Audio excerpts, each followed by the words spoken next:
মা, মোটু যেমন পাতলুকে ছাড়া থাকতে পারে না, ডোরিমন যেমন নবিতাকে ছাড়া থাকতে পারে না, টম যেমন জেরিকে ছাড়া থাকতে পারে না, ঠিক তেমনই আমি তোমাকে ছাড়া থাকতে পারি না। যতই চাপা মারো আমার কাছে বিষ খাওয়া ছাড়ে না, পয়সাও নাই। দূর কথা কয়া হোদাই চাপাটা বিষ করলাম। মোটু পাতলু কখনো মিল হইতে পারে না, এটা আমার বোঝা উচিত ছিল। শোন, এত চাপা মারা বাদ দিয়ে ঠিক করে লেখাপড়া কর। কালকে তোরে পাশের ঘরে নামাতে লেখবার দিয়েছিলাম, সবই লেখছস ঠিক আছে, কিন্তু একটা ভুল করছস।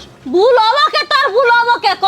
মা, আমি সামান্য একটা নামতা ভুল করছি দেখে তুমি আমার এত কথা শুনাইলা, আর বাকি সবকিছু যে আমি ঠিকঠাক লাগলাম ওটার তো প্রশংসা করলা না। এই জামানাটা এরকম, বুঝছো? মানুষের জন্য ভালো ভালো যা করবা ওই সব মানুষ মনে রাখবো না, কিন্তু একটা খারাপ কিছু করলে ওই খারাপটা ঠিকই মনে রাখি। মা, ঘুম থেকে উঠছি, খাবার দাও, খিদা লাগছে। কি রে মা, এত দেরি করে ঘুম থেকে উঠলি কে?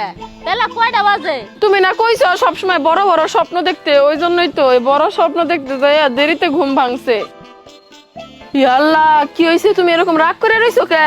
রাগ করব না কি করব? তোর বাপ আজকে কইছে আমারে মেকআপ করে বলে বান্দরের মতো দেখা যা। কি আম গব্বর, এত বড় সাহস! আব্বা এক মুখে দুই কথা কওয়া ধরছে। কালকা বিকেল বেলা আব্বা আমারে কইছে তোমারে বলে হনুমানের মতো দেখা যায়, আজকে আমার কইছে তোমারে বান্দরের মতো দেখা যায়। এক মুখে দুই কথা আব্বা কবে, আজকে আব্বার সাথে আমার বোঝাপড়া হবো? মা, আজকে এই মুহূর্তে আমাকে 3 বোনের সব জায়গা তুমি ভাগ করে দিয়ে দাও। কে রে মা, আমি মরার পরে জায়গা সম্পত্তি সবই তো তোরা 3 বানাই পাবি। চুপ করো, তোমার এই মাইয়া প্রেম করে। আমি কইছি তোর বয়ফ্রেন্ডের বড় ভাইয়ের সাথে আমারে প্রেম করে দে, আমি একটু প্রেমের ভাগিদার হই। ও ওইটার ভাগই আমারে দেয় নাই, আর তুমি মরে যাওয়ার পরে ও করবে আমার সাথে জায়গা তুমি ভাগ। খারাপ তোরা কে আমি করাইতাছি। ওই পায়ের পিঠি পুতু, তোরা কই যাস? এই তো বিয়া বসতে যাইতাছি। আমি না দেখছিস তোরা স্কুলে যাইতাছস? তে দেখলাই যে স্কুলে যাইতাছি, তাহলে আবার জেগাও কে?